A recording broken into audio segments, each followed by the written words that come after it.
What's going on, Bulls fans? Welcome to another episode of Chicago Bulls Central, your number one spot for everything Chicago Bulls related. And on today's episode, we're going to respond to the comments that Lavar Ball made about Lonzo Ball's injury and the update he provided there. We're also going to go into how this Bulls offense is going to change and what the pecking order may be and what type of methodology is Billy Donovan bringing into the Bulls' new offensive system. And lastly, we're going to talk about the best and worst case scenarios for the Chicago Bulls heading into the 2022-23 season. We're going to get into all that plus some more right after this.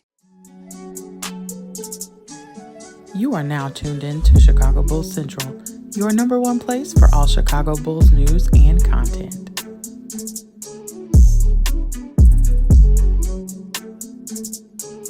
All right, Bulls fans, you can be anywhere in the world, but you're here with me, and I appreciate you that you're here on Chicago Bulls Central. Nonetheless, the first topic that we have today is Lavar Ball being interviewed on Ball Facts, and there he said this. Lonzo doing his thing, man. Like I said, he finally got in there and they did his stuff right. He had something that was some of the debris was caught up with a nerve or something like that in his leg and wouldn't allow him to bend it or whatever. He had much pain, but he got all that situated now.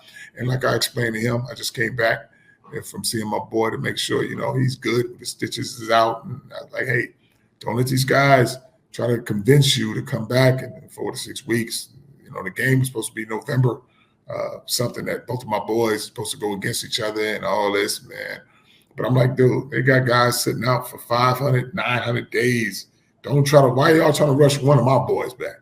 Oh, he got to come back faster than. Okay, what about Hayward and all these other guys that sit out? Zion's been out 500 days, and Michael Porter been out for I don't know how long. But all of a sudden, they get to the ball boy. Hey, he broke up. He need to come back. Slow down. Do it your way. I agree. You come back healthy as hell. And so that is, when you look at the fact of how much information we've not gotten as far as Lonzo's injury, and while you guys know, I kind of always take something Lavar says with a grain of salt, but considering how specific he was in this, the terminology that he used, how he explained it, he did say fragments, where I think it's before we heard doctors say they went in and it may have been some cartilage that needed to be cleaned up. But what this does, if it was cartilage directly sitting on some of Lonzo's nerves that was causing that discomfort he was feeling going up and down the steps in just regular life, much less when he tries to ramp up with basketball. And also one of the things that AK said is that Lonzo will try to ramp up and be fine for a day, and then it falls back down. This makes sense, right? Again, not saying that Lavar is far from a doctor, and we're just going to take it from what it was said, and it makes kind of sense. If there were loose fragments in there of cartilage or whatever else that they were hitting a nerve, it explains why even like Lonzo, in the way that he explained it, said like the doctors are even confused about this and things like that. So hopefully he went in there. There's no nerve damage. Everything that we heard already before has been that, hey, no, Lonzo's fine. The initial surgery was fine. This is not an issue where the initial surgery wasn't successful. This was just to relieve some pain that Lonzo was feeling. Now, the question that remains when people hear this is, does this now more streamline what Lonzo's return is going to be? Does it make it more clear? It's still going to be that 4 to 6 week evaluation period. Even in this, Lavar did say, he didn't want his son's rush back and things like that. So we'll see what happens with that. But I do think the Bulls and Lonzo are going to take their time with this. I do think they're going to look at that 4 to 6 week reevaluation period and then come up with another timeline as far as, okay, well, if there's no setbacks, this is when you're going to return. Let's go ahead and gear up for that, have you start working out. And it's not going to be, at least I don't expect that this thing that he's reevaluated, they say, hey, Lonzo's cool. He didn't experience any pain for 2 days. He's back next week. So, we'll see it, and I hope that they do. As we've said with this, especially if the team is clicking and find some rhythm and success, even with Lonzo out there, there's no point in rushing Lonzo back. Let him take as much time as he needs and then be ready to go and gearing up for the playoff run, hopefully, from the Chicago Bulls. So, again, while this is Lavar saying this, you guys know how I feel about Lavar.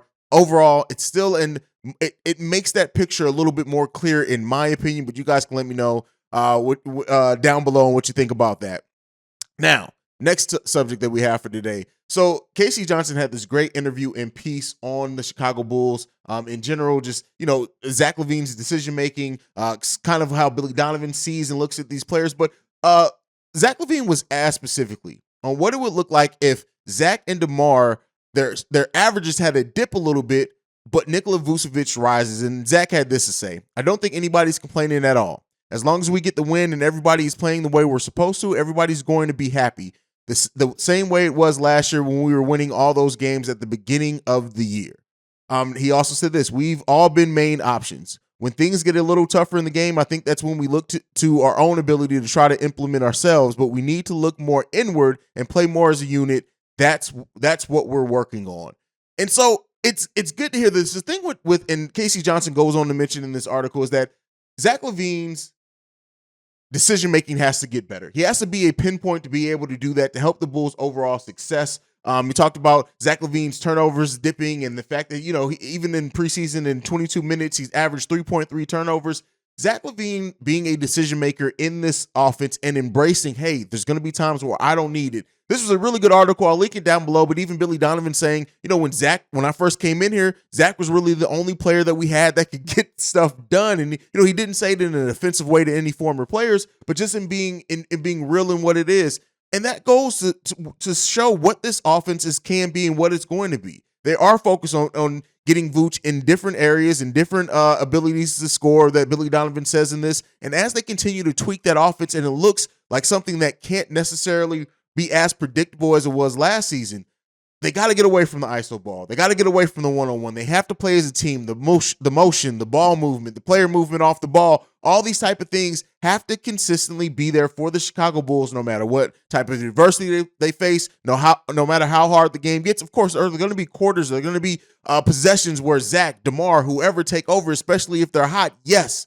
But it does seem like this team, at least so far in this training camp preseason process, is saying all the right things about how changing this offense is going to help improve the team in the time that's needed when the East has improved so damn much. So the fact that we are seeing it in preseason, the bit that we have seen it, the fact that they are saying it, they have the right mindset, everything seems to be in it. This team understands the fact that for them to hit the top part of what they can be this season, it's going to take playing together. It's going to take learning how to be more as a unit. It's going to take not being as selfish at times. And this is something that, Zach LaVine's offensive skill is not, you can't deny that. DeMar DeRozan and what he's able to do in mid-range, in being consistent, in the clutch, cannot be denied. What Vooch is when he's staying and operating in the post and not settling for shots, that can't be denied. But at the same time, we need more people on this team to be effective. We need to get to ball movement, player movement, all those things, empowering Io more, Patrick Williams stepping up more to give this team more. If these things happen in the bench, the way that the bench seems to shape up, those predictions that we have for the Chicago Bulls and so many people have, I still think that's going to be proven wrong. And this Bulls team is going to come out and do some things. And it's just good to hear the right type of mindset around the Chicago Bulls in this. But let's go ahead and take that conversation and move into the last topic for today. What are the best and worst case scenarios for the Chicago Bulls next season? Looking at things like we got some predictions that we're not going to be a play-in team, things like that. Then that's where we're going to start. We're going to start with the bad first so we can end this episode on the good and hopefully avoid some Chicago Bulls fandom PTSD. But let's take a step back and let's take a look at what could be the worst case scenario for the Chicago Bulls. Let's start off there. And clearly, I think the worst case scenario for this team could be several injuries again to key players. Patrick Williams or Io DeSumo not taking considerable steps in their roles. DeMar maybe taking a step back. Zach LaVine not being healthy. Vooch going back to settling for perimeter shots, not operating in there. But I think one of the worst things that can play into a worst case scenario for the Chicago Bulls also is just this bench isn't what it looks like it's going to be. So far in preseason, that bench has looked really good. If this bench performs, we know how far that can take this team. I think another thing that could play in the worst case scenario for this Bulls team is that they again can't find a way to beat the premier teams in the conference and in just the NBA in general. If they can't find that success, it could be an ugly season. And looking at the worst case scenario for the Chicago Bulls, I do think that again, it will take several of those things I just listed, right? I'm not saying just with injuries, just with Zach LaVine not playing well, maybe DeMar taking a step back. I'm saying that if every one of those things happen, I still think that the Bulls could finish outside the play-in, unfortunately. If the other teams in the Eastern Conference, those additions do actually work out and they don't just look good on paper, there's something that translates in real time in games and that it hurts the Chicago Bulls and the Bulls clearly just are outmatched or outcoached in certain situations, it could. I do think that prediction of 12th by like ESPN could happen, but it would take a lot of those worst case scenarios to happen for the Bulls to get there. But we do have to acknowledge that maybe some of what we saw in preseason is fool's gold. maybe Javante's growth there doesn't translate to the regular season. Maybe Dalen Terry, the rookie, just doesn't look good against actual NBA competition in real games. There's a lot of things that could play into the worst case scenario for the Chicago Bulls. But like I said, playing the averages and knocking on wood is that the Bulls have more than enough talent. They have the focus. They have everything else. So let's talk about the best case scenario for the Chicago Bulls. And I think the best case for the Bulls are this offense sticks. It's what it's cracked up to be. Zach LaVine takes a bit of a step up and leap, not just getting back to what he was before the injury. He's taking a step up and inserting himself, making smarter decisions, being a big-time player against big-time matchups that the Chicago Bulls team competes with the other playoff teams in their conference and in the NBA as a whole. If they can do those things, right? Lonzo Ball coming back December, January, takes a couple of months, but he gets back in rhythm, and this team is firing on all cylinders by playoff time. I think the best case scenario for the Chicago Bulls is an ECF, but it's going to take a lot, just like it's going to take a lot for the Bulls to hit the bottom and worst case scenario. It's going to take a lot of things coming together at the right times, at the right moments, in the right way as well for the Chicago Bulls to hit that best case scenario. Do I think I would have to see the basketball actually played? I'm not willing to say quite yet that I can see the Chicago Bulls team even grasping or being in the Eastern Conference Finals and having a chance to win them. But I do see a chance in which they can reach close to that, if not reach it. But how they would compete against another team, that stories remain to be told on how these teams come together. What's the storylines going into the playoffs? What's the health like? But the best case scenario for the Chicago Bulls team is high. And I think it's higher than a lot of people are giving it credit for, because the one thing that's hard to determine and bet on until you see it is development, whether that's development from young players, leaps from young players, whether that's the team in continuity developing a better chemistry amongst the team. That's how the bench comes together. If all these things happen for the Chicago Bulls, the sky is truly the limit in the best case scenario, I feel, for the Chicago Bulls. But we have to have Zach LaVine has to be locked in. We have to have health. We have to have a player, whether it's Ayo, whether it's Patrick Williams, whether it's Javonte, whether it's Kobe White. We have to have an unexpected player step in and have a, not necessarily like an MVP. I'm not saying an MVP level season from any of those players, but to have a season that we're not expecting in a positive way, where it's just their consistency, whether they catch a great shooting percentage from behind the line, of like Kobe has one of these 3-point shooting seasons that's just out of this world. If some of those things start happening, or Dalen Terry shows he's not only ready to perform at the NBA level, but he's giving us plus minutes in whatever he does. If some of these things come along for the Chicago Bulls, like I said, the sky's the limit. And a lot of those doubters that we have around are going to be proven wrong. But like I said, a lot of these things has to come together. So what's between that? In the best, in the worst, what's the most realistic scenario for the Chicago Bulls? And the way that I look at it, looking at this team, I think the most realistic situation for them is a 4th or 5th seed, right? I do think that. Is there a chance that they're in the play-in? Yes. But I think mid, where the most likely is that this team is going to come in.